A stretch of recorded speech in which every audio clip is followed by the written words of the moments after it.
बिहार की गरीब जनता जो आज रेवेन्यू के मामले में परेशान है, परेशान बड़े लोग नहीं है सर, हम जैसे लोग नहीं है, पढ़े लिखे लोग नहीं है, गरीब, बेवा, यतीम, मजदूर ये परेशान है, लूटे जा रहे हैं।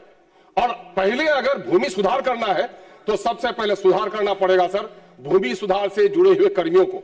इनका सौभाग्य है, राज्य स्तर की टीम भी अच्छी है, जिला का भी शिकवा उतना नहीं है, लेकिन सबसे बड़ी खराबी अगर है तो कर्मचारी है, कर्मचारी के दलाल है, सीओ है और आरओ है, जिन लोगों ने लूट कर आपके बिहार को बर्बाद कर दिया सर। मैं मिसाल के तौर पर हरचंद के में बिहार की चंद बातों को आपके सामने मैं रखूंगा। दो मिसाल मैं देता हूं सर, बड़ी मार्जिन उन्होंने किया। एक तो इनकम्पिटेंट लोगों के जरिए से आपने वो करवाया, ऑनलाइन करवाया, और उन्होंने गलती की और उस गलती का मामला रैयत को भुगतना पड़ रहा है। किसी का पिता का नाम गलत, रकबा गलत, प्लॉट नंबर गलत, खाता गलत, और नतीजा ये हुआ खेत खाए घोड़ा मार खाए जोला। काम किया, उसके टेंडर लिया जिसने, वेंडर की गलती, और रैयत परेशान हो रही है। इस पर रैयतों को आफियत देने का काम इनको करना चाहिए। दो मिसाल बता रहा हूं सर। अभी सर मेरे अमोर में अभी सर राबिया खातून नाम की पठान टोली की, मौजा पठान टोली की एक महिला है, 27/1/2025 को डीड नंबर 1989 के जरिए से जमीन खरीदती है। अब म्यूटेशन के लिए जब देती है, पैसा नहीं देने के नतीजे में उनको रिजेक्ट किया जाता है और कहा जाता है कि 20 साल पुराना केवाला है। 1 साल के केवाला को 20 साल किया जा रहा है। अब वहीं पर देखिए फैयाज अंसारी की जमीन 70 साल तक उस पर पोजीशन है, 5 लाख रिश्वत मांगे गए, रिश्वत नहीं दिया तो लिख दिया गया कि नहीं फला का, इसका फैयाज का पोजीशन नहीं है, दूसरे का पोजीशन है, ये कर दिया गया सर। ये जो डकैती हो रही है, इन डाकुओं से जब तक नहीं निपटिएगा आप सुधार नहीं सकेगा। आप मजबूत इरादे के आदमी है, मैं आपको कहना चाह रहा हूं कि इन पर काबू पाने की जरूरत है।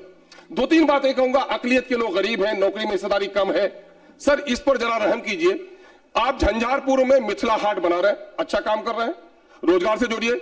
उसमें आप देखेंगे कि वहां पर पहले दक्षिण तरफ की जमीन ली गई थी, लेकिन अब माइनॉरिटी के लोगों की जमीन ली जा रही है सर, और वो बेचारे 2 बीघा 3 बीघा वाले हैं। और यहाँ नीतीश मिश्रा साहब है, इनके पास लगभग 100 लोग आ गए थे, मुझको भी ले जा रहे थे। मैंने कहा कि नहीं, मैं माननीय मंत्री से गुजारिश करूंगा कि उनको मेन रोड की तरफ है सर, इनके बाल बच्चों के लिए वो जमीन बचाई जाए सर। समस्तीपुर में भारतमाला परियोजना के तहत सर शाहपुर बभोनी में और मोहिउद्दीनपुर रजुआ में सड़क बननी है सर। और ये 1956 का हाईवे एक्ट का गाइडलाइन है कि जहां घनी आबादी हो, धार्मिक स्थली हो, वहां बचा के निकल जाना चाहिए। लेकिन सर वहां मस्जिद है, ईदगाह है, और उस पर वो लोग बनाने के लिए तुले हुए हैं सर। बेचारे गरीब दौड़ रहे हैं, उसकी कोई नहीं सुन रहा है सर।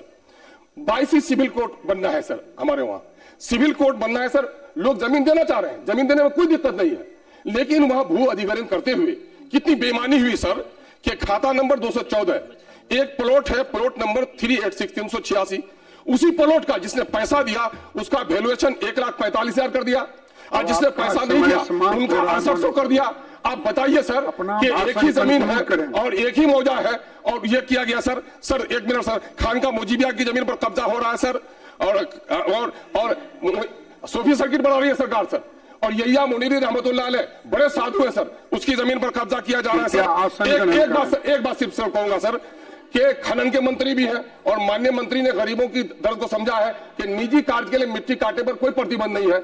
निजी कार्य पर इनके माइंस के लोग पकड़ रहे हैं, दारोगा पकड़ रहा है सर, लेकिन वही सर धारीवाल कंपनी सर मानंदा नदी में कटाव हो रहा है सर, सैलाब से कटा हो रहा, करोड़ों की क्षति हो रही है। पीडब्ल्यूडी सड़क के 100 मीटर की दूरी पर मानंदा में, बगलबाड़ी में, नुनिया टोली में, कुट्टी में धरने से मिट्टी काटी जा रही है सर। इस पर प्रतिबंध क्यों नहीं लगा रहे सर? ये काम आपको करना चाहिए।